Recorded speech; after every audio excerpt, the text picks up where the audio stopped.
A group of students ran a 100-metre race. The times achieved by the students are summarised in the table below. Draw a frequency polygon for this group's times. In this case, we're going to need to find the midpoints first of all.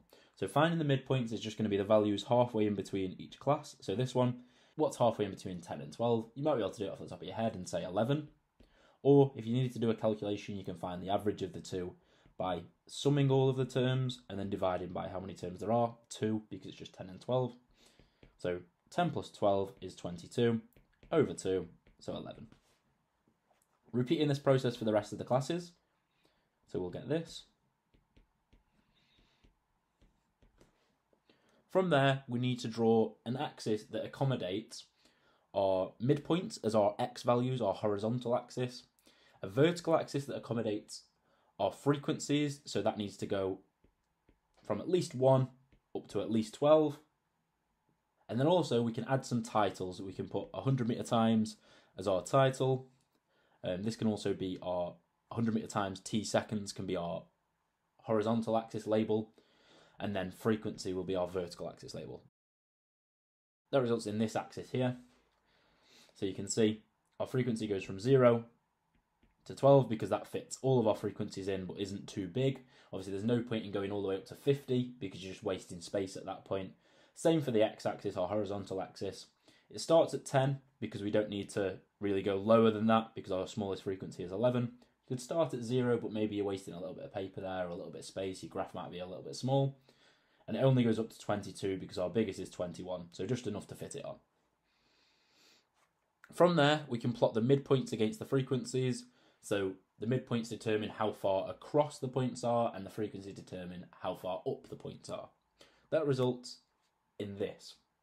You can see, for example, this point here was plotted at 11, 1. The reason being is it has a midpoint of 11 for that class and a frequency of 1. Another example for this one would be at 17, 7, because it has a midpoint of 17 and a frequency of 7, and so on. The following frequency polygon shows the heights of people in two different classes at a school. Compare the heights of the people in the two classes. So there's a number of comparisons that we can make here. Let's start with the range, so how varied the heights in each class are. For class A, we'll take the smallest height, well not smallest height, the smallest class, the smallest midpoint. Remember, this is purely an estimate because we don't know where each person lies within the classes. So that's going to be the point here. So red represents class A, that point there, and that's at a midpoint of 150, halfway in between 140 and 160.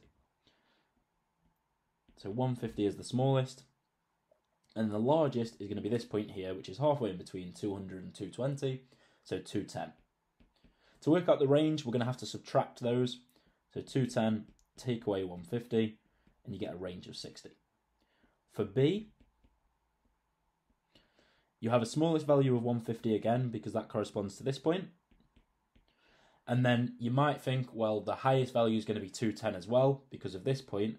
However, notice that is at a frequency of 0, which means no one actually fell into that class.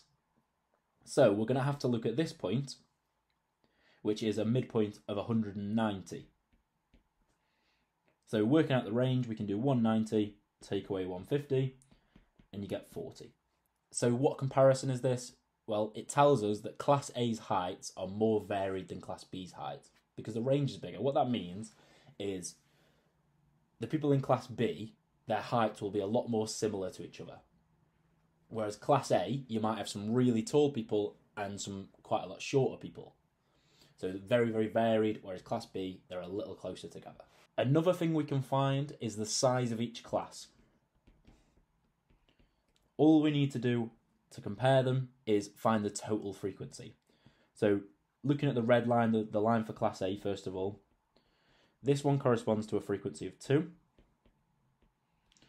The next point corresponds to a frequency of 10. The next point here corresponds to a frequency of 3. So all I'm doing is I'm going across to the y-axis and seeing where they land. The next point corresponds to a frequency of 1, this one here. So the size of Class A is going to be 2 plus 10, that's 12, plus 3, 15, plus 1 is 16. Class B, the first point corresponds to a frequency of 3, the next point corresponds to a frequency of 9, the next point corresponds to a frequency of 7, and the final point, remember, corresponds to a frequency of 0, because it's on our horizontal axis here, which is at 0. Adding these up, 3 plus 9 is 12, plus 7 is 19, plus 0 is 19 still. So what conclusion can we make is Class B is bigger. There's more people in the class. We can also check the most common class, as in the most common height class for each class. A little bit confusing there, class and class, but height class as in between 140 and 160, for example. This is represented by the highest point on the graph, the highest frequency.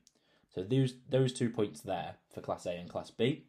You'll notice both of those are within the same class. So the mode for Class A and Class B, they're exactly the same. The modal class would be 160 to 180.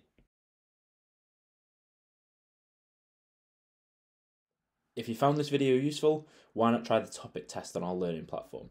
Here you can answer a series of questions and get instant feedback on how you've done, in a written solution format with an explanation exactly how you should have solved the problem.